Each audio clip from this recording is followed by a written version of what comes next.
I still remember the cold sting on my skin when the phone buzzed in my hand that stormy Saturday night. The text came from an unknown number.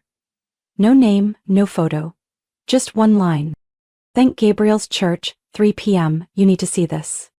I sat motionless in my old Subaru, parked by the curb, the wipers working furiously but failing to clear the fog clinging to the windshield. Across the cobblestone street, groups of people in formal wear were slowly filing through the grand stone gates of the granite church.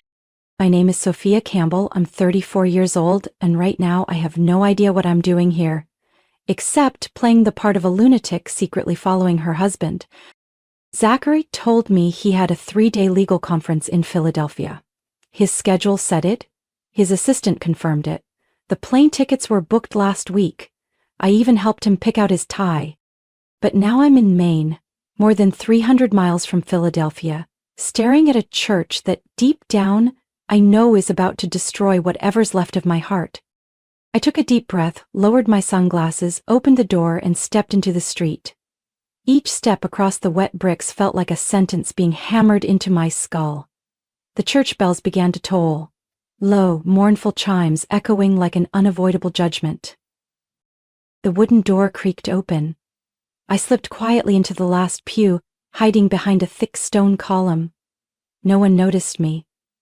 Why would they? Who would notice a woman in a dark coat lurking in the back during a wedding? My hand clenched the strap of my bag. My heartbeat stuttered as the organ began to play. And then he stepped up.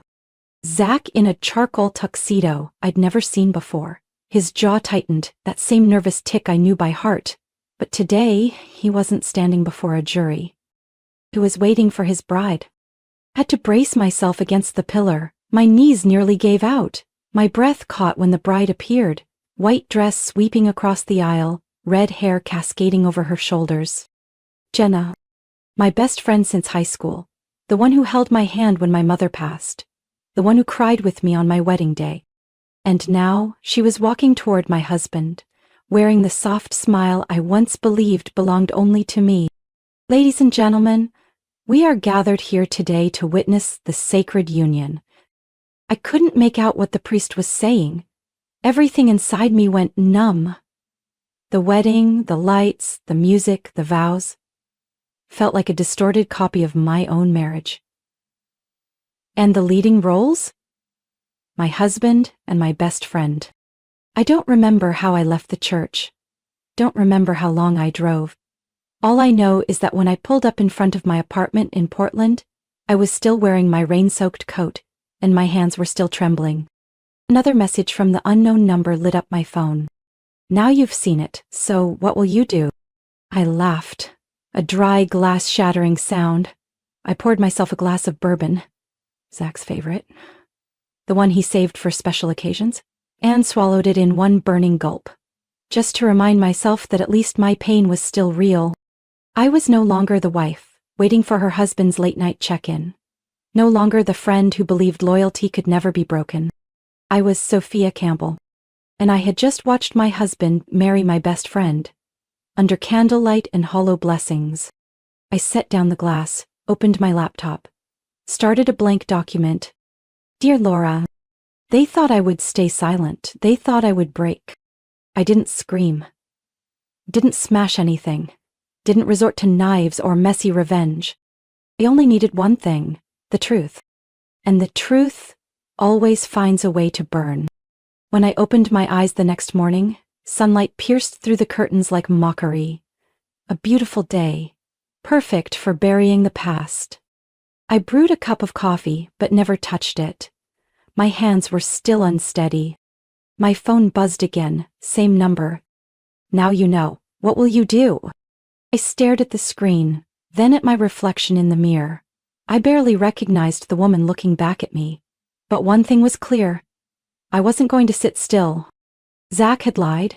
Jenna had betrayed. But what I couldn't forgive was realizing I had been used like a pawn. And I've never been the type to stay silent when pushed off the board. I opened my laptop. The first line of the email to Laura, my mother-in-law, was still there. Dear Laura, I hope this email finds you well. Polite. Hollow. Just like the way she smiled at me during galas and then whispered behind my back, calling me a nameless accessory with convenient political ties. I deleted the email. Instead, I opened a hidden file. Linked accounts. Something Zach never imagined I'd find. 3 years ago, I helped him recover access to an internal email at his law firm. I remembered everything. Domains, backup logins, even his lazy habits. Password, Sophia1121. My birthday. Funny and pathetic. One click, and I was inside his secondary account. Work emails, browser history, cloud files. And immediately I realized I wasn't just betrayed. I had been weaponized. There were folders labeled Legacy Holdings, a Florida-based real estate investment firm. Inside were dozens of emails between Zach and a woman named Clarissa Dalton, a lawyer specializing in private trust structuring. Clarissa had attended a charity gala hosted by, of course, Laura. I downloaded everything. 2 hours later, I was drowning in a web of financial schemes more complex than I could have imagined. Over a dozen hidden accounts, filed under various shell entities, but they all traced back to one name: Zachary Campbell. Or worse, the Zachary and Jenna Trust. They had planned this for a long time. One PDF file was titled Plan Transfer Jenna Primary with a note. Trigger after Sophia is no longer legally bound. I didn't know if that meant divorce or something darker, but in that moment every piece fell into place. Zach hadn't married Jenna for love. He needed her to maintain legal control over assets structured under my mother's name, who once served as a federal financial commissioner. I was the political key that legitimized everything. A deeper cloud search revealed documents for various property projects, and my name had been scrubbed from legal structures 7 months ago, right when Zach started traveling more. One email from Jenna to Laura read, Turner Fund deal finalized. Sophia still doesn't suspect a thing. Zach handled it well. Laura replied, Good. Keep her distracted with the charity galas. If anything urgent comes up, I'll have Joe step in. Joe, Laura's trusted assistant, the one who used to bow politely to me every Thanksgiving. Now I knew he was just another link in the chain of control, another part of the legal accessory meant to legitimize their dirty financial dealings. I got up from my chair and stepped out onto the balcony, letting the cold wind slap my face. I hadn't just been betrayed in marriage. I had been the perfect cover for a years-long financial scheme, orchestrated by the very woman I once called mother-in-law. And now that the truth was laid bare, I knew I couldn't call a lawyer. Not yet. I couldn't go to the press. If I wanted to flip the board, every move had to be calculated. They had to think I was still in the dark. Still trusting. I went back to my desk and opened a private browser window. I typed, How to create a counter-trust personal asset protection. Then, legal grounds to void a prenuptial agreement in the state of Maine. I didn't know how long it would take, but I had one thing they never saw coming. I had loved them for real. And now I had nothing left to lose. I tilted my head back and finished the last of my cold coffee. The bitter taste scratched down my throat like a dare. All right, Zach. If you want to play chess, I'll be the move you never saw coming. Zach came home 3 days after the legal conference in Philadelphia, a city he never actually stepped foot in during the entire trip. I heard his car pulling up from down the block. I stayed seated calmly at the dining table, flipping through a stack of thick documents. Evidence, contracts, bank statements. Pieces of the betrayal I had spent nearly 40 hours putting together. Every last detail. The door opened.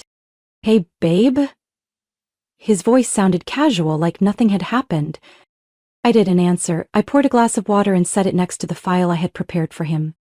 Zach walked into the kitchen, slipping off his coat, holding a takeout bag from our usual Japanese spot. I brought sushi, he said, setting it down. It's been a while since we've had dinner together. I looked up, straight into his eyes. Since when? I asked. He paused. What do you mean? Since when did you start lying to me? My voice was low, calm, dangerously calm. He laughed, but it was forced. Sophia, what's going on? I just got back. I know everything, Zach. I pushed the file toward him. About Jenna, about Clarissa Dalton, about Laura, and about the West Palm Beach properties listed under the Jenna and Zachary Trust. His lips pressed into a thin line. His eyes shifted slightly to the right. A tell he always gave when he was lying. "You've been spying on me?" I smirked. "You say that like I had to. You were getting married in another state while texting me about some legal conference." His expression changed.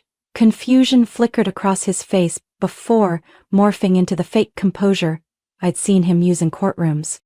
"It's more complicated than you think." "You're right, much more complicated than I thought." I stood and walked over to the filing cabinet. "Like how you used my connection to Senator Raymond Carter, my uncle, to shield Laura's shady financial operations for the past 2 years?" He started to speak, but I raised a hand. "I'm not talking to my husband, Zach. I'm talking to the stranger who built an entire stage of lies and cast me as the oblivious extra. And I finally decided I'm done playing along." I pulled out a large envelope and placed it on the table. "Remember last year when I had that accident, and you suggested putting the property in both our names? Said it would make paperwork easier?" He nodded cautiously. "Well, I had my personal attorney add a little something to that contract." I opened the envelope and pulled out a notarized power of attorney, along with a severability clause in our prenuptial agreement, legally separating all ownership rights in the event of fraud. "This, Zach, has been in effect for 11 months, and as of today, you no longer have any legal right to stay in this house." Zach froze, for the first time unable to come up with a response. He stared at the paper like it was an eviction notice from a world he thought he controlled. "You can't do this." "I just did." I picked up my phone and dialed. "Michael's on his way. He's my legal representative. If you're still here when he arrives, you won't just lose the house, you could lose access to any remaining assets." Zach took a deep breath. "We can talk, like adults. There's no need to involve lawyers." I laughed. "This time, a genuine one. You staged a fake marriage, embezzled money, and conned both my family and your own mother out of millions through shady trust funds. And now you want to talk like adults?" He stayed silent, standing there with the takeout bag neither of us planned to open. I walked to the door. "I won't lower myself again, Zach. If you ever truly knew me, then you know this. Once I stand up, I don't look back." Zach bit his lip and looked at me. "Sophia." And he did, without a word of protest, because he knew the game had changed. I was no longer the quiet wife waiting at the door with a warm meal. I was the one who had pulled down the curtain on their grand illusion. And for the first time in years, I felt free. I chose a small cafe by the Presumpscot River, the one where Jenna and I once spent 8 hours debating whether my wedding dress should be ivory or pure white. Back then, I believed friendship could survive anything, even bridal cake arguments. Now I know, some things only look like friendship, but are really just the perfect disguise for a blade. Jenna arrived on time, still had the same sunlit copper waves, still wore the brown leather jacket I gave her on her 30th birthday. But her eyes, they were no longer effortless. She sat down across from me. No greeting. Just stared at the latte the barista had just set down. "What do you want, Sophia?" I pulled a stack of documents from my bag and set them on the table between us. "What do you think you know about Zach?" Jenna swallowed hard. "I know he loves me." I tilted my head. "Love? Then I'm sure you won't mind looking at these emails." I flipped the first page, screenshots of a conversation between Zach and Laura, my mother-in-law, planning to transfer real estate ownership from me to Jenna through marriage. Next was a bank statement from Jenna's newly co-owned company, Silverwood Realty, receiving a $950,000 0 cents wire transfer from Laura's account. Reason: preferred share buyout. Jenna flipped quickly through a few pages. Her face went pale. What is this?" "Proof that you weren't just the mistress, you were a tool, and your mother's company, Lucille's, was quietly acquired by Laura, 12% over the past year through multiple legal fronts." "That's not possible," Jenna murmured. "My mother would never sell outside the family." "You signed the papers, Jenna." I pulled out another copy. "When you were a junior legal intern, You legally validated the transfer of a Kennebunkport property, without knowing it was the first move in Laura's acquisition strategy. Jenna's eyes widened. Her hands shook as she reached the page with her own signature. Zach said, "It was a procedural exercise, just part of my training file." Her voice trailed off. "I didn't need to be cruel. Sometimes, the truth is punishment enough." "And now," I said slowly, "you have two choices." She looked up, panic flooding her eyes.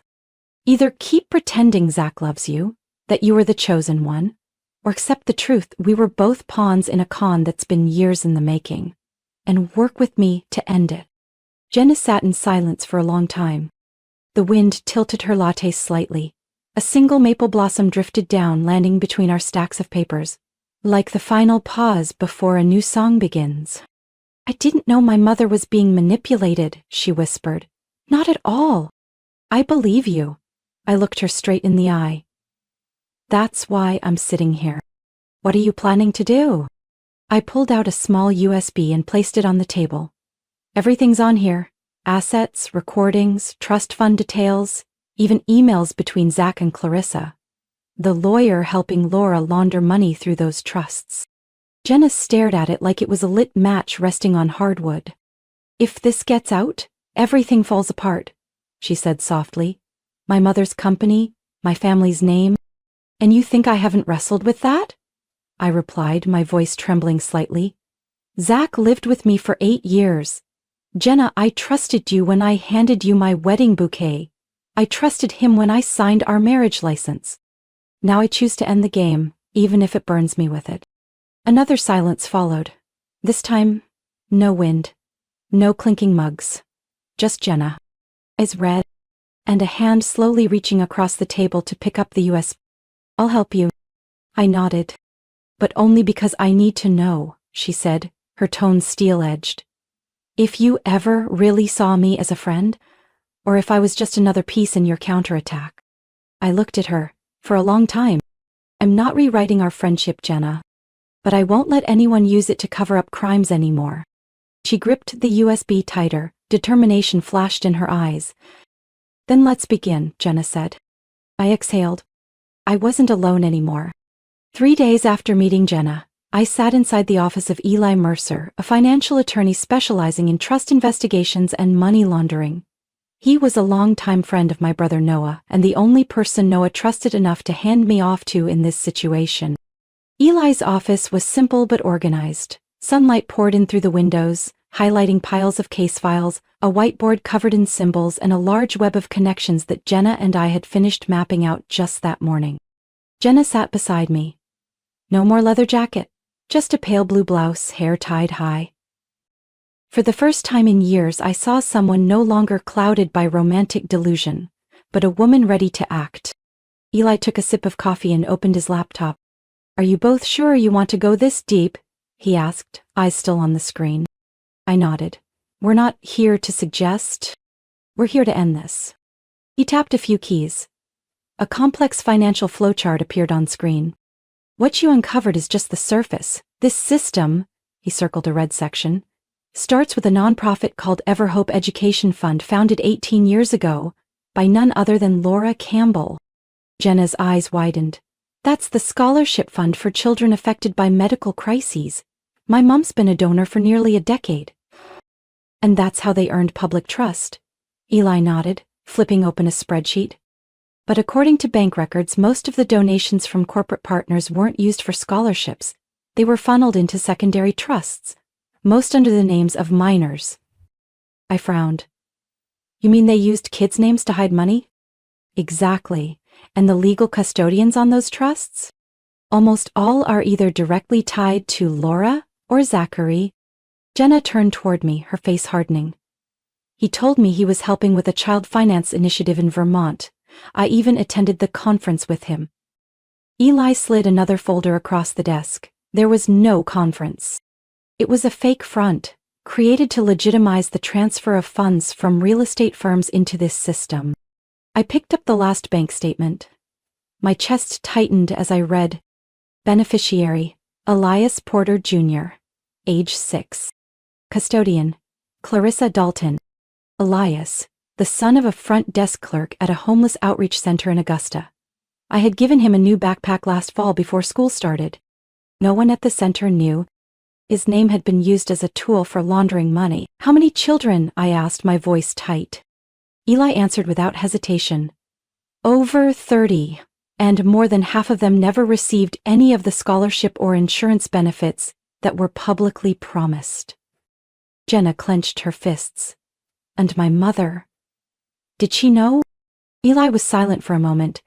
Then he opened a decrypted email, an exchange between Laura and Jenna's mother, Lucille Dawson. Just have Jenna sign it. She'll legitimize everything if it's ever audited later. As for the Everhope Fund, I guarantee public benefit remains the best cover. I didn't know what Jenna was thinking, but her shoulders dropped as if someone had just placed 1,000 pounds on her back. Not just betrayal by a lover, but being exploited by her own mother. I placed my hand on the table. Eli, what do we need to do to bring this to light without harming the kids, or making innocent people pay the price? He nodded and opened a new file. We'll need to isolate the legitimate funds, classify all involved parties by their level of involvement, and work directly with a financial prosecutor to submit the full case.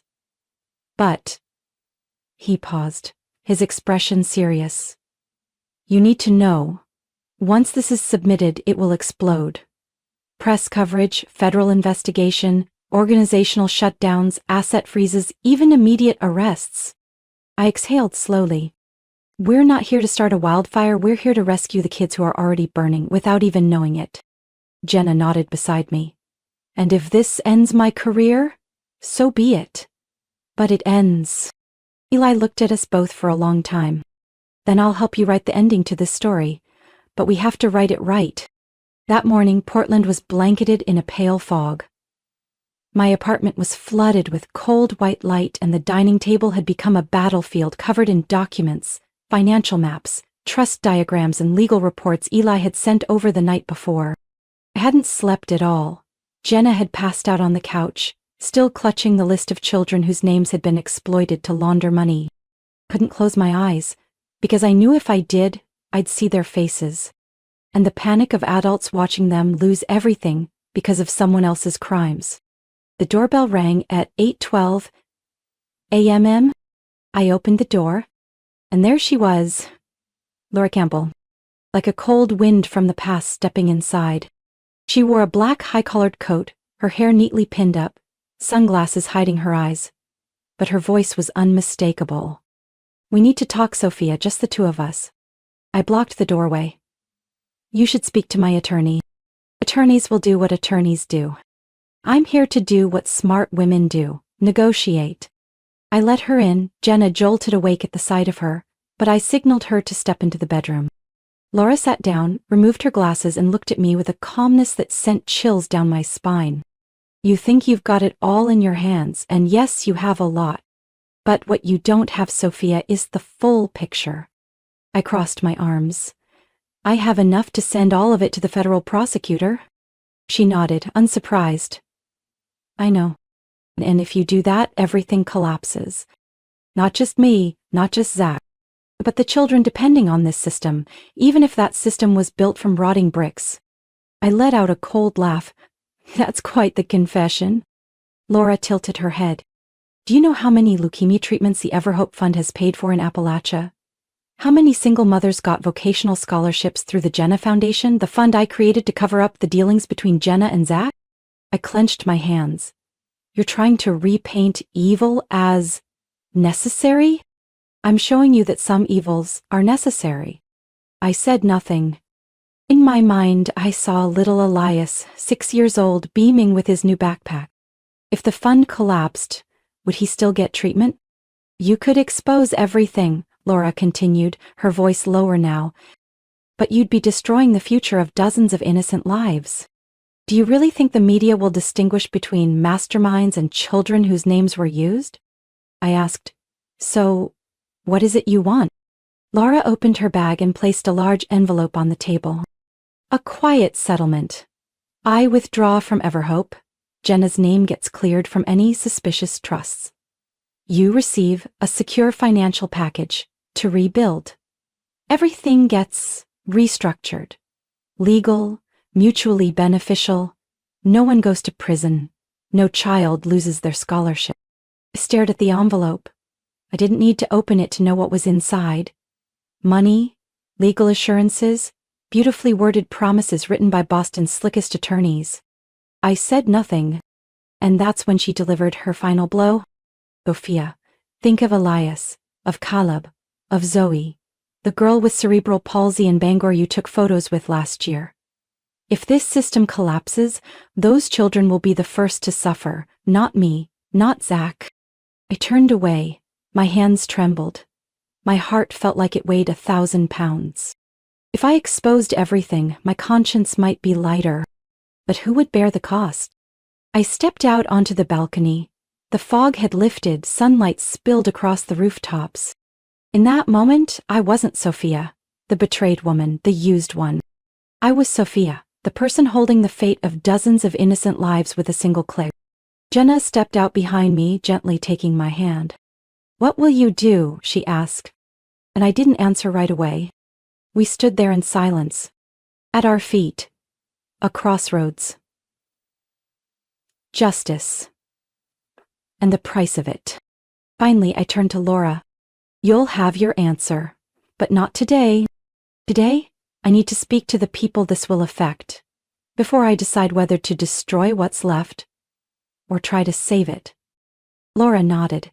She understood, or pretended to. But I knew. The hardest choice isn't revenge. It's deciding who deserves to be saved, and who must pay. That evening, the Campbell lakefront estate glittered like a winter palace. Crystal chandeliers, elegant hors d'oeuvres, expensive champagne, and hundreds of guests in perfectly tailored formal wear. The invitation read, "Celebrating 20 years of the Everhope Foundation and Laura Campbell's 60th birthday." I walked in wearing a plain black gown, no jewelry, no lipstick. Only a cream-colored envelope tucked neatly inside my coat lining, the copy of Laura's quiet settlement proposal. The original was already secured by my attorney. Another copy had been delivered to the FBI 3 days ago. Jenna walked beside me, silent and cold as a shadow. She wore a gray velvet dress, her eyes locked on her mother. Lucille Dawson, beaming beside Laura at the far end of the room. Eli, my attorney, stood near the main entrance, posing as event tech support. And Noah, my brother, was parked outside in the surveillance van, monitoring the feed with our investigation team. Everything was in place. Zach spotted me first. He walked toward me, stiff smile in place, champagne flute in hand. "Sophia, you actually came?" I smiled but didn't touch him. "An event this important? How could I miss it?" His eyes flicked nervously between me and Jenna. His expression said it all. He could feel the pieces slipping from his grasp. Laura's voice rang out through the microphone. "Let's all raise a glass to 20 years of Everhope, a symbol of generosity, equity, and compassion." I stepped forward. "If I may, I'd like to say a few words." All eyes turned to me. Laura squinted slightly but kept her smile intact. Zach froze. Jenna quietly moved back toward Lucille. I turned to face the entire room. The warm light from the chandeliers lit up the faces of every guest. Politicians, business leaders, people who had once shaken Laura's hand in the name of community service. "My name is Sophia Campbell," I began, my voice steady, "and I was once the daughter-in-law of this woman." A ripple of murmurs swept through the crowd. Laura didn't react. Yet, I used to believe in the Everhope Foundation. I believed it existed for the children. But over the past few months I've discovered that behind its noble mission lies a sophisticated network of money laundering, asset manipulation, and the exploitation of children's names to legitimize massive profits for the Campbell family and its associates. The whispers grew louder. Zach stepped up, hissing under his breath, "What the hell are you doing?" I didn't look at him. I simply pulled a cream-colored envelope from my coat and held it up. "This is the quiet agreement Laura Campbell personally brought to my home. A clever proposal. Stay silent, keep the system running, and in return the children wouldn't lose their scholarships, their medicine." I paused for a beat. But I'm not someone who trades truth for temporary safety. I slowly pulled a matchbox from my purse. Struck a match. The room held its breath. You said I had a choice, and this is mine. I touched the flame to the envelope. It caught fire, burning brightly in the elegant atmosphere of the event. The scent of scorched paper drifted through a room scented with candle wax and Chanel perfume. The murmurs erupted into shouts. Some guests pulled out their phones. Laura stood still. But the smile vanished from her face. Her eyes locked on mine, trying to see if I had truly destroyed everything. I turned to her, calm. Don't worry, that was just a copy. I raised my hand to signal Eli, and at that moment, federal investigators entered from both the front and rear doors. Some guests dropped their glasses. Others screamed. 2 agents moved straight toward Laura and Zach. Laura Campbell? Zachary Campbell. You are under investigation for money laundering, federal financial fraud, and the misuse of charitable entities. Zach's face went pale. Laura didn't move, but her lips were pressed so tightly they had gone white. As they cuffed her, she looked back at me. Not with hatred, but with a haunting regret. You just burned down everything we built. I looked at her one last time. No, I just saved the children from growing up in a lie. News of William Campbell's concealed death dominated headlines for an entire week. The state court officially announced it was reopening the investigation into the so-called hunting accident, and Clarissa Dalton's records, Laura's most trusted attorney, were frozen to trace back illicit financial transactions. The children whose names had been used to create laundering trusts were now legally protected through a court-issued order. I should have felt relieved. But a phone call from Eli that night knocked the air out of me. Sophia, he said gently, I think you should come down here. There's a file connected to your biological father. My father, Thomas Blake, died when I was 19. An investigative journalist, ethical, disciplined, the only man I ever placed complete faith in. He'd exposed political scandals in D.C., received threats but never backed down. And now, his name had surfaced in Laura Campbell's private asset records. Eli opened the file for me. Inside was a black and white photo, taken more than 30 years ago. Laura, young, with her arm around a man I recognized instantly, my father. The angle was grainy, but the smile, the eyes, unmistakable. At the time, Laura was 23, working as an assistant for a nonprofit media foundation. Thomas Blake was an independent investigative advisor for the same organization. Eli explained. They traveled together for 9 months. There were rumors that it was more than just work, but nothing was ever confirmed. I felt my heart climb into my throat. And? I asked, my voice cracking. Eli handed me a sealed envelope.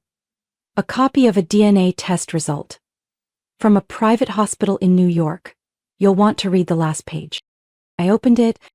Each line felt like a blade slicing through every old layer of trust I had left. Sample 1, Zachary Campbell. Sample 2, Sophia Blake Campbell. Biological relationship. Half siblings, same father. Probability of match? 99.7%. I went numb. The entire room spun. I gripped the edge of the chair, unable to believe what I had just read. Zachary Campbell, my ex-husband, was my half-brother. I had once married my brother. A woman in the corner burst into tears. Jenna. She had just found out too. Eli sighed. We believe William discovered the truth a few months before his death. There's an unsent letter in his safe. He wrote, I can't let Laura continue to live on this lie. If Zach finds out, he'll crumble. And Sophia will be shattered. I can't let that happen. I stood up and stepped out onto the balcony, cold wind slapping my face, though I couldn't feel a thing. I remembered all the nights Zach and I sat by the fireplace. Our first kiss, the way I used to trust him. Utterly and completely. As if he were the only person in the world meant to walk beside me. And now I understood why there was always a crack I couldn't quite name. It wasn't just betrayal. It was a buried truth that turned my life into a cruel, immoral experiment. That night I sat alone in the living room. Beside me was an old wooden box filled with letters my father had written to me in college. I chose one, opened it. My dearest daughter, if one day you find out that your father isn't as perfect as you thought, remember, adults make mistakes too, but not everyone gets the chance to make them right. I folded the letter, laid my hand on top of it, closed my eyes. It wasn't my fault. I repeated that to myself 100 times. But I couldn't pretend I didn't know. Tomorrow, I'd have to face Zach in court. He didn't know I had discovered the truth. And I didn't know what I would say. Some truths break us. Some truths force us to rise from ashes we didn't create. I was no longer the woman who'd been deceived. No longer a puppet in a web of twisted bloodlines. I was Sophia. And this time, I held the match. 1 week after the first hearing for Zach and Laura, Portland was wrapped in the quiet chill of early winter. I sat on the balcony of my new apartment near Back Cove, cradling a cup of hot tea, watching the still water, as if everything that had happened was just a dream. But reality had never been clearer. The Campbell estate had been frozen. Zach was facing 6 federal charges. Laura was in custody, awaiting further investigation for suspected involvement in William's death. And me? I was no longer Zach's ex-wife. No longer the daughter of a family bent under secrets. It was me, Sophia Blake. And I was starting over. Jenna showed up on a Monday morning, no warning, no drama, just a small box and a smile that was soft enough not to break. We sat across from each other in the kitchen, like the day I first uncovered the truth about Zach, only this time no one was wearing a mask. She opened the box. Inside was a silver sunflower pendant, the necklace I had given her on our college graduation. I found it in the old apartment, Jenna said. I hid it. When I started seeing Zach, as if not wearing it would make me feel less guilty. I held the necklace, smiling faintly. You know, the Sophia back then hated sunflowers, thought they were stupid, always facing one direction blind. Jenna nodded, eyes welling up. And the Jenna back then thought if she tried hard enough, maybe the flower could turn back to where it came from. Silence wrapped around us like a thin blanket. Finally, I said, I already forgave you. Not for what you said, but for what you were brave enough to do afterward. Jenna froze, then reached for my hand. Thank you. We sat there for a long time. Not to relive the past, but to prove it no longer had power over us. A few days later, Jenna introduced me to Grace Dawson, her mother, who was now overseeing the full restructuring of her company in the wake of the scandal. Grace, a tough, sharp woman with a gaze not easily shaken, shook my hand quietly, with a respect I never thought I'd receive from her. I read your statements. And the fund records.